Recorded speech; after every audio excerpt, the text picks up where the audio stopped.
Want to donate money to charity but worried you might choose one that isn't helping as much as you think they are? Well, this group is here to help you achieve the most for your donations. Karen Bahen is managing director of Charity Intelligence. Sorry, I said Karen. Kate Bahen. Hi, Kate. Hi, Elijah. Don't worry, it's fine. I don't know why, and it's like it's right in front. I was reading the word Kate, and I said Karen. I apologize. You can call me whatever you want to call me, but it's Charity Intelligence. Charity Intelligence. Kate, let's talk about this, because this is something that I fret over all the time, especially this time of year when I'm trying to, get all my donations in. I'm so worried that I'm going to give money and then find out that one of Donald Trump's children runs the charity and none of the money goes to good causes. So how do you do that? How do you make sure that when you give $100 or $50 and you donate it, that, the majority of the money is actually going to helping people and not overhead or promotional materials or any frivolous things? Well, you've got a great question, and so many Canadians are looking into their donations because it really matters. And at Charity Intelligence on our website, we have reports on over 750 Canadian charities. So whatever the question you have, I hope those reports answer it. How do you measure it? They have very clear metrics, so they will show you what percent is spent on fundraising, what percent is spent on administrative costs. They will show you the salaries. It will also, more importantly, we believe, talk about what the charity actually does, the programs it runs, the number of people it helps. We're also looking for things like financial transparency. So how we do it, we just do the research on charities at Charity Intelligence. We do the financial analysis. We get the financial statements, and we break down the numbers so that Canadians can understand where their giving is going, what their giving is achieving, and at the end of the day, what kind of impact is their donation having.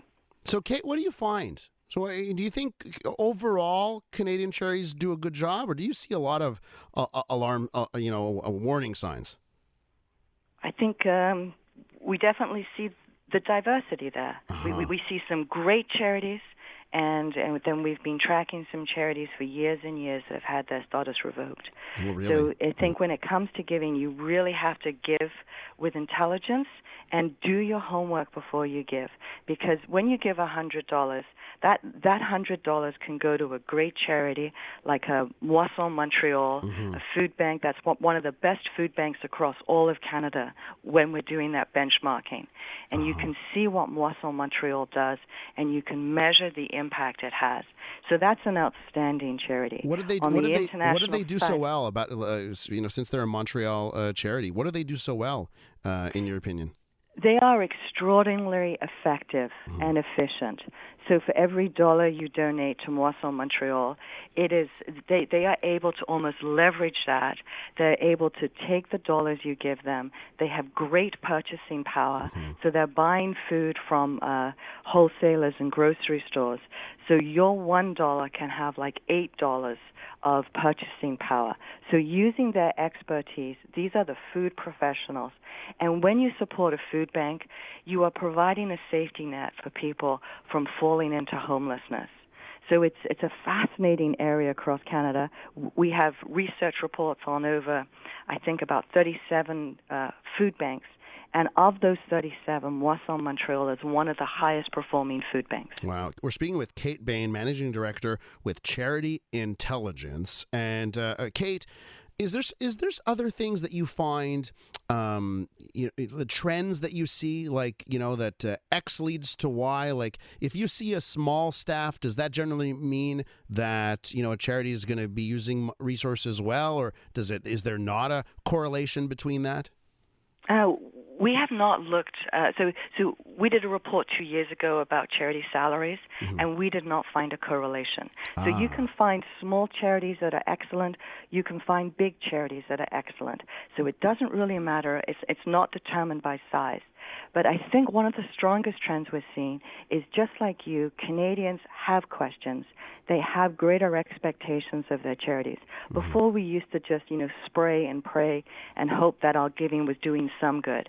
Canadians today are having more questions, and hopefully by answering those questions, we can improve Canadians' confidence in giving and help them find really outstanding charities where their donations can do tremendous good. And when it comes to, I'm sure this makes your job a little bit more difficult, but what about like hyper-local charities, right? Maybe charities that you haven't had the ability to look at because they're rather small. What kind of tips can you give to people who want to give to a charity that's hyper-local? Perhaps they're not listed on your website because they're too small. What kind of tips do you have for us to be able to analyze ourselves what's happening with our money?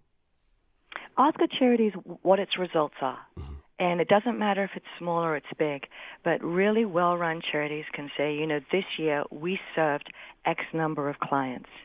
Do they have a good grasp of their programs? So it's not just about passionate people like do-gooders. You're looking for really people who understand what the problem is, what is the work that they're doing, and what are the results that their charity is achieving. Do you have a threshold percentage when it comes to a charity that you want to be above? Is it 80% of the money actually goes to the real programs? Is it 90%? Is it 95%? What's the number for you that you look at? This actually came from a donor in Montreal. So at Charity Intelligence, we have what we call a reasonable range. And we are looking for overhead costs to fall between, for every dollar you donate, 65 cents to 95 cents goes to the cause. And most 75% of charities fall within that reasonable range. I understand that donors really want to look at that overhead cost ratio. I hope that they would actually look at far more than that. Look at that number. Is it reasonable? And then move on. Look at aspects like financial transparency. Look at its results reporting grade, its accountability to donors, and look at the impact it's achieving. I'm on your website right now, charityintelligence.ca. Just, scrolling through the list, you've got so many charities listed. I'm on the CJAD of Greater Montreal. 86 cents goes to the cause. It's got 4-star rating on your site. I guess it does show you can still be a really big, massive charity organization and do good at a high ratio. CJAD Montreal, I think, is one of the best United Ways across Canada. And I wish that every United Way across Canada could have a good look at CJAD Montreal and replicate it. Interesting. So it's not the same. United Way. It's not the same across the board with other United Ways, I guess, is what you're saying. And you would be stunned by the difference. Wow. Absolutely amazed. So when you're looking at United Ways, CJAD Montreal is a really high-performing one. Congratulations. Kate, is Charity Intelligence a charity?